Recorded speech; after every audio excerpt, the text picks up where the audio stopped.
악령 이해를 시작하겠습니다. 악령과 악령의 종자. 권력을 사리사욕을 위해 사용하고 대다수 국민들을 노예 상태로 만드는 행위는 진리에 근거한 것이 아니라 진리에 반하는 행위이며 공적 영역과 사적 영역이 분화되는 원인이 있는 거죠. 그래요. 권력을 사리사욕을 위해 사용하는 일이 용인되고 제도화된 사회에는 발전은 고사하고 재앙이 발생하기 마련이다. 대표적인 나라들이 공산주의 국가, 사회주의 국가들이죠. 사회주의 정책을 실행한 나라들, 베네수엘라와 같이 20세기 중후반에 그러한 국가들이 많았죠. 그러면 그러한 행위를 하는 인간들은 무엇에 근거해 그러한 행동을 하는지 살펴보아야 한다. 사회의 발전과 국민들의 풍요와 자유를 위해서는 사리사욕을 내려놓아야 한다. 설사 그 결과가 권력자들의 희생으로 이어지더라도 그리해야 한다. 그래요.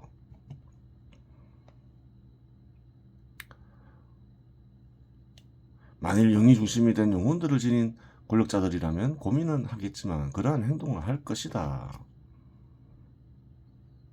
그 절대자의 뜻을 알고 절대자의 뜻을 실천한다는 말이죠. 사리사욕을 누르고.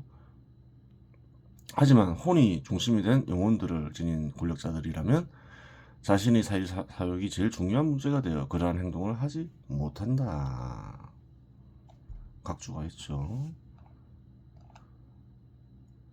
영이 중심이 된 영혼, 혼이 중심이 된 영혼, 의식이라고 표현하면 더 정확하겠죠.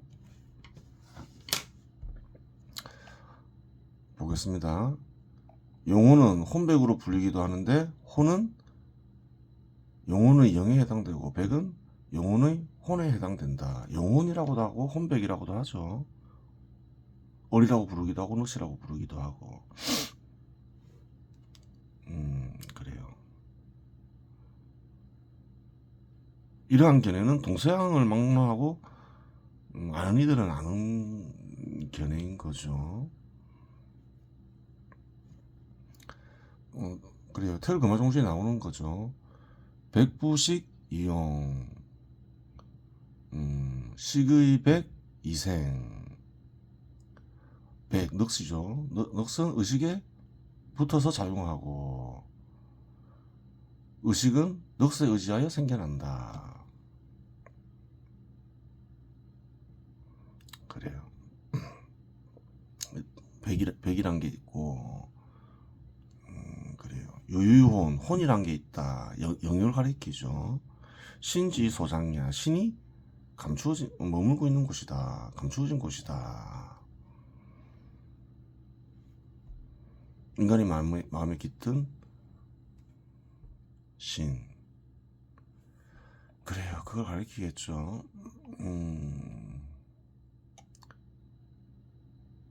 물론 혼이 중심이 된 영혼을 지닌 권력자들이라고 하더라도 국민들의 풍요와 자유 역시 바랄 수 있다. 내 사리사욕이 더 중요하지만 타인들도 좀 이렇게 잘 살았으면 좋겠다 그런 생각을 할 수 있겠죠. 하지만 그 대가가 자신들이 사리사욕을 포기하는 것이라면 국민들이 희생을 선택하지 자신들이 희생을 선택하지는 않는다. 악령이나 악령종자들은 반드시 그러한 결정을 한다. 그래요. 과거나 현재나 공산주의, 사회주의자들을 보면 알 수 있죠. 권력을 잡은. 사회 전체를 희생시켜서라도 사리사욕을 채우려는 의지는 영혼을 구성하는 혼만의 작용으로 볼 수 없다. 혼이 유혹에 사로잡혀 악한 행위를 하려 하더라도 영의 제약을 받는 상태에서는 악한 행위에도 제한이 있기 마련이다. 영혼에서 혼, 백이라고도 불리고 넋이라고도 불리는데 넋의 존재는 악이냐? 넋 자체가 악일 수는 없죠. 넋이 없으면 인간의 의식도 안 생기니까 필요하니까 있는 거죠. 넋이 악으로 작용하는 경우가 있겠죠. 필요하긴 필요한데 영혼의 경우 영이 중심이 될 경우 절대자 즉 진리의 영과 결합할 수 있음을 핵심 말씀 1에서 언급하였다. 뭐냐? 예전에 남겨놓은 글이겠죠. 뭐라고 썼는지 볼 필요도 있겠죠. 글을 제법 많이 남겨놨어요. 틈틈이 쓰긴 했지만 장기간 쓰다 보니까 그래요.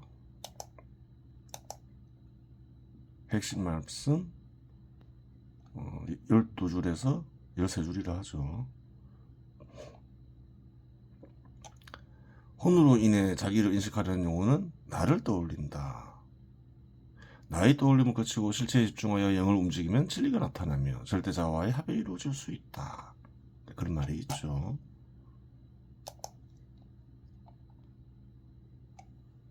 그래요.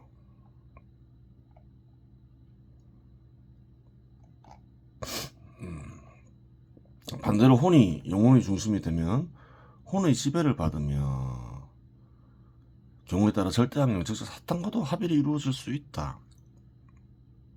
그러하기에 예수는 다음과 같은 말을 하였던 것이다. 인간의 영혼에 악령이 깃들 수 있음을 예수 역시 알았다. 의식이 깃들겠죠. 영혼이 그래요. 육체와 연결되면 의식이 되죠. 그 의식 안에 악령이 깃들 수가 있는 거예요. 그 의식에는 악령도 깃들 수 있고 어떤 절대자도 깃들 수 있고 다양한 영적 존재들이 깃들 수 있겠죠. 보겠습니다. 그들은 사마리아 사람이 양 한 마리를 메고 유다로 들어오는 것을 보았다. 예수가 한 말이죠. 그분께서 예수의 행적을 적어놓은 글이죠. 그분께서 제자들에게 말씀하셨다. 저 사람은 양 곁에 있구나. 그들이 그분께 말하였다. 죽여서 잡아먹으려나 봅니다. 다 비유적 표현인데 참뜻을 알아야 되겠죠. 그분께서 그들에게 말씀하셨다. 양이 살아있는 동안에는 먹지 않을 것이다. 양이 살아있는 동안에는 양을 먹지 않는다는 거예요. 사람과 양이 등장하죠. 양은 무엇을 비유적으로 표현하는 것일까요? 마음에 깃들인 어떤가는 신을 가리키겠죠. 그러나 죽여서 시체가 되면 잡아먹을 것이다. 그들이 말하였다. 시체가 되면 잡아먹는다. 어떤가는 신과 결별되면 잡아먹는 이가 있다는 거예요.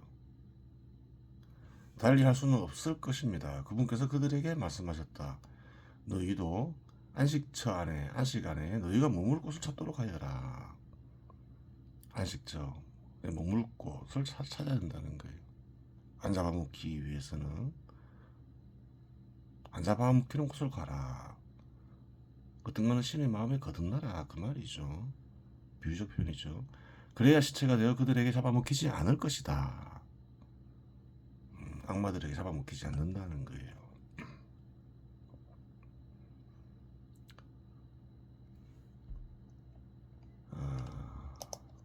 예수도 알았죠. 보겠습니다. 절대 악령과 통한 이는 어느 정도 통할 수 있다는 거예요. 악령이나 악령의 종자가 될 수 있는 조건을 갖추게 된다. 악령이나 악령의 종자가 된다고 하여 영이 완전히 사라지는 것은 아니다. 아직 인간의 육체를 지니고 있는 이상 희망이 완전히 사라진 건 아니죠. 마음에 어떤 것이 깃들어 있으니까 완전히 단절된 것은 아니니까. 죽기 전까지 영은 완전히 사라지지 않는다. 육체를 잃기 전까지 뭐 같은 말이죠. 영이 존재하니 바르게 생각할 수 있는 가능성이 있다. 악령이나 악령의 종자의 영혼은 철저히 혼이 중심이 된 영혼이다. 혼이 중심이 되면 혼의 의지에 가하여 생각하게 된다. 그러한 생각은 공동체와 공동체 구성원들에게 해를 끼치는 사념으로 발전할 수 있는데 삐뚤어지면 그렇게 되는 거죠. 사념은 세상을 판단하는 시각이 된다. 그렇죠. 시각이 될 수 있다. 시각이 되죠. 사념을 만들어내어 사념 속에서 세상을 바라보는 영혼은 악령이 된다. 사념을 만들었다는 거예요. 그리고 그 시각 속에서 의지를 일으키고 생각한다는 거죠. 그리고 스스로 사념을 만들어내지 못하고 악령이 만들어낸 사념 속에서 세상을 인식하며 악령의 지배를 받는 영혼은 악령의 종자가 된다. 마음에 여러 존재가 있다 했죠. 그 마음에서 악력과 직접 접촉하겠지만 그것도 사실 쉬운 일이 아니겠죠. 마음에 어떤 간에 신이 깃들여 있으니까 좀 더 쉽게 악령 접촉할 수 있는 방법은 뭘까요? 사념이 되는 거죠. 사념 속에 태어나면서 의식에 악령을 불러들이게 되겠죠. 그래요. 사념을 마음에 간직한 악령의 종자는 사념을 매개로 악령을 불러들여 함께 세상을 바라보며 행동한다. 이러한 사실을 예수 역시 알았다. 더러운 영이 사람에게서 나가면 의식에서 나갈 수 있겠죠. 쉴 때를 찾아 물 없는 곳을 돌아다니지만 찾지 못한다. 물 없는 곳, 비유적 표현이죠. 어떤가는 신이가 멀어진 일을 의식을 찾는다는 거죠. 물은 동생이나 할 것 없이 어떤가는 신을 뜻하기도 했어요. 그때 그는 내가 나온 집으로 돌아가야지 하고 말한다. 찾지 못하면 다시 의식으로 돌아온다. 자기가 머물렀던 그 말이죠. 그러고는 가서 그 집이 말끔히 치워지고 정돈되어 있는 것을 보게 된다. 쉽게 들어갈 수 있다는 걸 안다 이 말이죠. 어떤가는 신이 정리됐구나 안다는 거예요. 그러면 다시 나와 자기보다 더 악한 영 7을 데리고 그 집에 들어가 자리를 잡는다. 그리하여 그 사람 끝이 처음보다 더 나빠진다. 그래요. 어디 나오는 말이냐? 루카복음에 나오죠. 서로 집어넣은 말이죠. 좀 더 부연 설명이 필요하다 생각했던 것이지요. 마음은 물질과 공간으로 이루어진 세상과는 다른 세상이니 그 세상 속에는 다양한 존재들이 있을 수 있고 그러한 존재들 중에는 영혼 역시 포함되어 있다. 인간이 육체를 얻으면 마음의 절대자가 깃들이며 의식이 생기지만 마음에 사는 영혼이 의식에 침투하여 영혼의 지배를 받을 수 있다는 말이다. 그렇죠. 영혼에는 선한 영혼이 있을 수 있고 악한 영혼이 있을 수도 있는데 전자의 경우에는 세상 사람들에게 해를 끼치지는 않겠으나 도움을 줄 수도 있겠죠. 후자의 경우에는 세상과 세상 사람들에게 해를 끼치게 된다. 설사 그러한 일이 있더라도 의식은 자기의 의식이라고 생각하지 타인의 의식이라고 생각하지 못하는데 이는 합쳐져 있어 구별하기 어렵기 때문이다. 이러한 현상은 절대자와 통하더라도 마찬가지이다. 의식에는 다양한 영혼들이 깃들 수도 있다 이 말이에요. 경우에 따라서는 절대자가 깃들 수도 있고 악령이 깃들 수도 있다. 하지만 의식은 인식하지 못한다. 인식할 수도 있고 인식하지 못하는 경우도 있겠지만 대부분 인식하지 못한다. 왜? 합쳐져 있기 때문에 구별이 되지 않기 때문이다. 그래요. 인식할 수 있는 현명한 방법은 뭘까요? 생각을 장기간 드러내는 것이 틈틈이라도 그 마음이 드러나잖아요. 마음에서 비롯된 게 생각이니까 그 마음을 보면서 생각해 볼 수 있겠죠. 어떻게 된 건지. 현 시대의 악령과 악령의 종자에 대해 좀 더 자세한 내용을 알고자 하면 이제 악의 의지와 사념에 대해 살펴보아야 한다. 악의 의지는 절대자의 뜻, 섭리를 거역하여 절대자가 이루어 놓았고 이루고자 하는 질서를 파괴하고자 하는 의지이다. 앞에서 사회가 발전하는 과정에서 섭리에 바탕하여 수직적 수평적 분화에 바탕한 질서가 필연적으로 나타나게 되고 그걸 또 자연 현상에서도 살펴봤고 사회 현상에서도 살펴봤고 마음 현상에서도 살펴봤죠. 마음에서 일어나는 현상에서도 수직적 수평적 질서 속에 존재하는 각각의 영역들은 제각각의 특징을 지니게 됨을 언급하였다. 발전 과정에서 나타나는 수직적 수평적 질서와 각 영역들의 특징은 절대자의 뜻이 실현이다. 동일한 섭리가 발견되기 때문에 그렇죠. 현시대 악령이나 악령의 종장인 공산주의자나 사회주의자는 절대자의 섭리를 부정하며 수직적 수평적 질서와 강영역들이 지닌 특징을 파괴하고자 한다. 그래요. 수직적 수평적 질서는 섭리에 의해서 이루어지기 때문에 억지로 파괴하고자 하면 안 되죠. 물론 그런 수직적 수평적 질서에 극해서 신문제를 만드는 것도 잘못된 섭리에 어긋난 거죠. 실제로 그러한 일이 실현되면 섭리작용 속에서 대재앙이 일어나는데 이러한 현상은 무수히 확인된다. 공산주의 국가의 멸망들 20세 후반에 또 사회주의를 집행하면 비참해지는 현시대 국가들 베네수엘라와 같이 얼마든지 확인이 되죠. 100% 그렇게 되죠. 그런 경우는 천벌이라는 거예요. 왜? 우연이 아니라는 거예요. 따라서 공산주의자나 사회주의자는 악령이나 악령의 종자가 명백하다. 그렇죠. 수많은 사람들을 희생시키는 그리고 절망 속에 빠뜨리는 공산주의자나 사회주의자는 명백히 악령이나 악령의 종자겠죠. 현 시대에서는 악령이나 악령의 종자의 뜻이 실현되었을 때 나타나는 결과가 역사적으로 밝혀졌으며 관심만 있으면 얼마든지 알 수 있죠. 관심이 없으니까 그렇지. 직관적으로 아는 이들은 제법 많죠. 한국에서도. 그러한 자들에 대한 절대자의 응징하는 방식 역시 명백히 밝혀졌다. 사회 전체가 붕괴되며 굶주림, 죽음, 절망, 변형된 신분제도가 사회를 지배하게 된다. 그래요. 북한이나 베네수엘라를 보면 알 수 있잖아요. 현 시대에서도. 앞에서 악령이나 악령의 종자는 교화해야 할 대상이거나 절대자에게 제물로 바쳐야 할 대상이다라고 말하였는데 이제까지의 설명을 통해 이 말의 뜻을 이해하는 데 어려움이 없을 것이다. 그리고 이 말은 역사 속에서 분명하게 입증되는 절대자의 뜻이다. 멸망 속에 감추어진 섭리를 보면 아는 거죠. 섭리가 있냐 없냐. 일단 100% 그러니까 섭리가 있을 것이다 직관하는 이들이 있겠죠. 더 확실하게 알려면 멸망에 이르게 하는 섭리를 알아야 되겠죠. 섭리가 있으면 어떻게 되나요? 그것은 명백한 천벌이죠. 천벌에 이르게 한 공동체를 이들은 뭐가 되나요? 분명히 악령이 종자겠죠.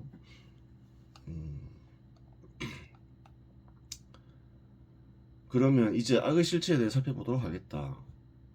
짐승들의 세계에서 선악은 없다.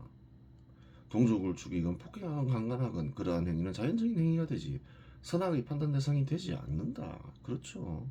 어떠한 행위를 해도 인간 사회에서는 악으로 인식되는 행위를 하더라도 그냥 자연현상의 하나다 이렇게 생각하지. 짐승들이 한 행위에 대해서 그것을 보고 뭐 그것이 선이다 악이다 그런 얘기 안 하죠. 장성한 수사자는 여러 수사자들과 새끼 수사자들을 거느리고 살아가는데 다른 수사자가 무리를 거느리는 장성한 수사자를 싸워서 이기며 장성한 수사자가 이끌던 무리를 차지하게 된다. 인간사회에서는 이런 일이 용이 안 되죠. 타인이 가족을 빼앗는 일은 있을 수 없는 거죠. 근데 이러한 행위를 했다 해서 악이라고 얘기하지 않죠. 사자가. 그 경우 무리를 거느리게 된 새로운 수사자는 이전의 수사자의 새끼 수사자들을 모조리 죽인다. 이처럼 동족 간에 죽이는 행위가 일어나지만 이러한 행위를 악이라고 생각하는 사자나 인간은 없다. 그렇죠. 동족을 죽이건 뭐 어떻게 하건 약탈을 하건 가족을 그것이 악인이 선인이 얘기하지 않죠. 인간사회에서는 악이라고 해도. 그리고 의지를 지닌 채 행위하는 짐승의 세계에서 선악이 없듯이 식물이나 무생물의 세계에서도 선악은 없다. 선악은 기본적으로 행위에 대한 판단이다. 식물이나 무생물은 스스로 행위할 수 없으니 선악의 판단 대상이 애초에 되지 않는다. 그렇죠. 선악은 결국 인간에게만 적용되면 인간의 영혼이 생각해낸 관념이다.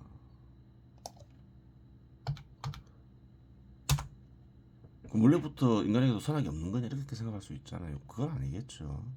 물론 인간에게만 적용되면 인간의 영혼이 생각해낸 관념이라고 하여 실제로 선악이 없는 것은 아니다. 인간의 마음에는 진리와 절대자가 나타날 수 있으며 그 결과 진리를 실현할 수 있다. 마음의 절대자가 깃들고 절대자로 인해 진리가 나타나기 때문에 선악이 있게 된다는 거예요. 인간의 마음에 진리와 절대자가 나타나기에 선악이 인간 세상에 존재하게 되는 것이다.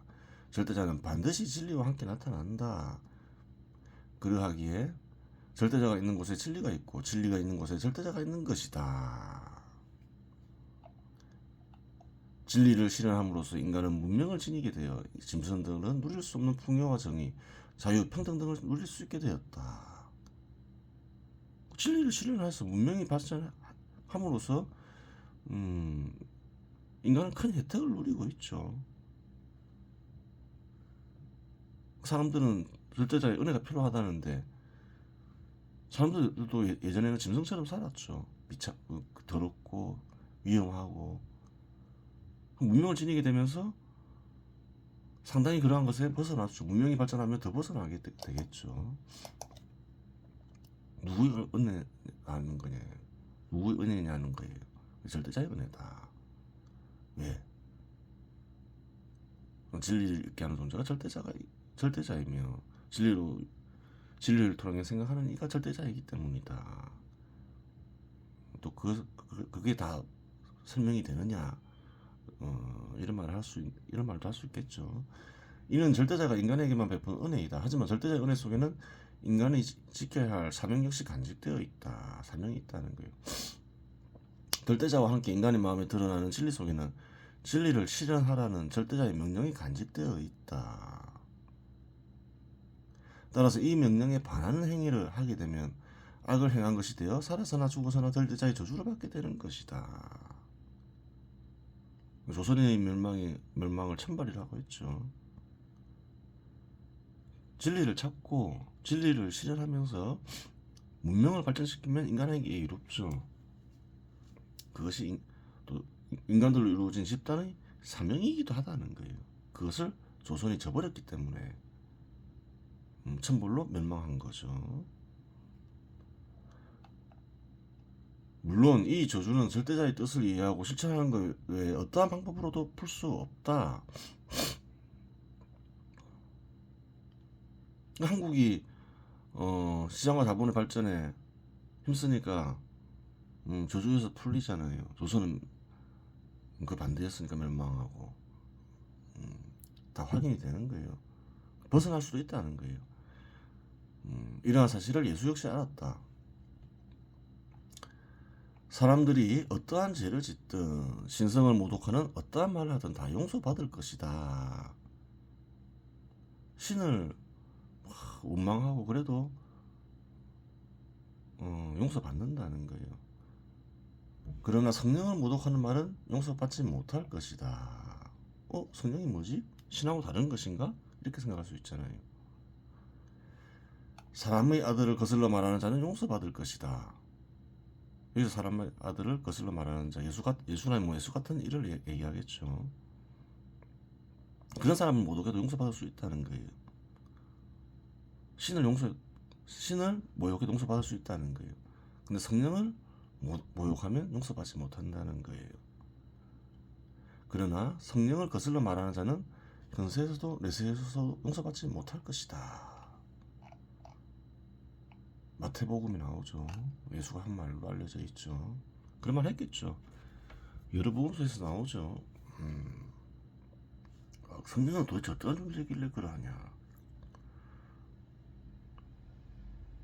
그런 생각을 할 수 있는 거죠.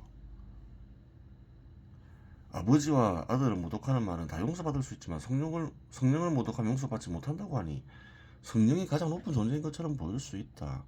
성령은 인간의 마음에 깃들인 절대자이다.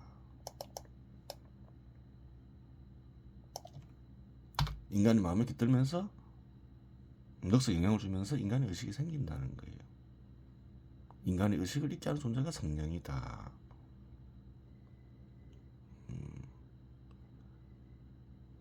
그러니까 사실은 이제 마음에 깃들인 절대자인 거죠. 마음에 깃들인 절대자를 모욕하면 왜 그런가요?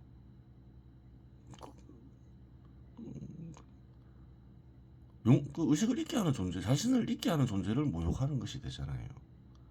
자신 있게 하는 존재를 모욕하는데 또 그 존재는 뭔가요? 절대자라는 거예요. 그래서 모욕을 하다가 모욕을 하면 결국 어떻게 된다는 거예요? 자신을 있게 한 존재를 모욕하니까 살아서도 죽어서도 용서받지 못한다 이렇게 되는 거예요. 죽는다 해서 벗어나느냐, 마음 육체를 잃는다 해서 마음에서 죽는다는 보장이 없잖아요. 이미 저주를 받고 있는데 죽어서도 용서받지 못한다, 저주에서 벗어나지 못한다 이 말이죠. 따라서 예수가 언급한 아버지와 성령은 같은 존재이다. 절대자니까. 인간이 마음에 깃들인 성령은 어떤 존재인가? 인간이 마음에 깃들인 성령, 역사적으로 마음에 깃들인 절대자를 인식한 이들은 많죠. 그래요. 불교인들에도 나오잖아요. 그 존재를 이제 반야 바람이라고 표현해서 그렇지. 또 뭐 도덕경에도 나오죠. 곡신이라고.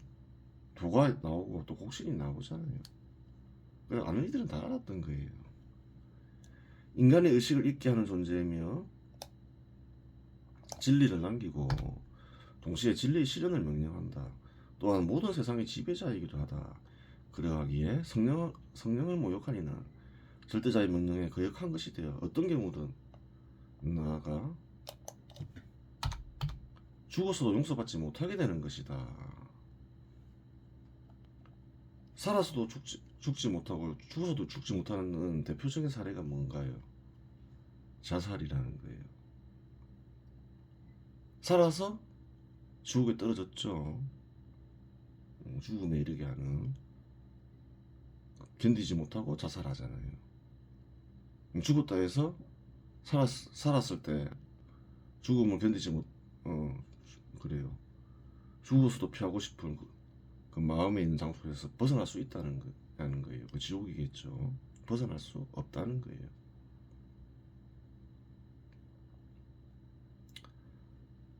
그래요. 왜? 살아서나 죽은 뒤에 가는 세상이나 모두 절대자의 지배하에 있기 때문에 그런 거예요. 근데 한국에서는 자살을 하면 성리는 풍조가 최근에 생겼죠.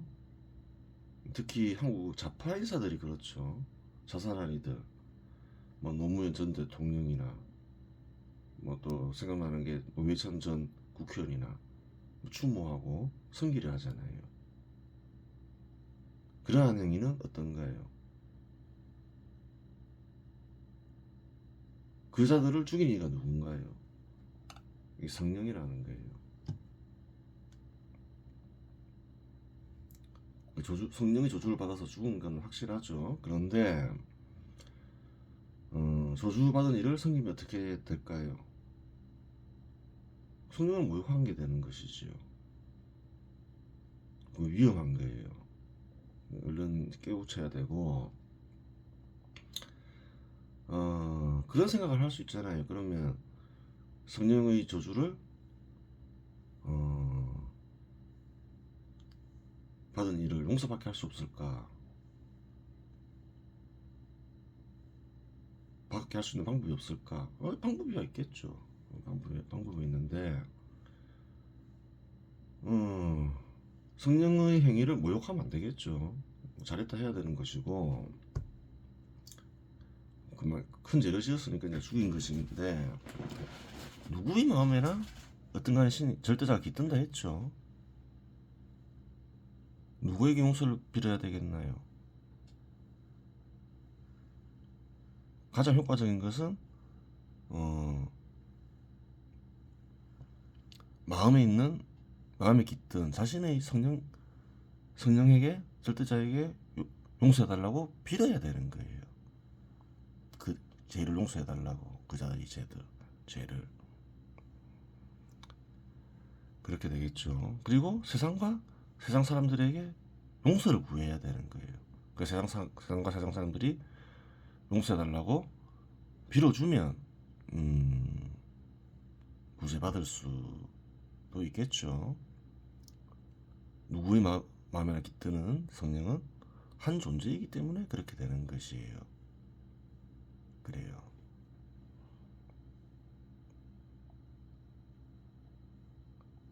성령은 마음에 나타나니 마음에서 성령을 인식하는 개인에게 나타난다.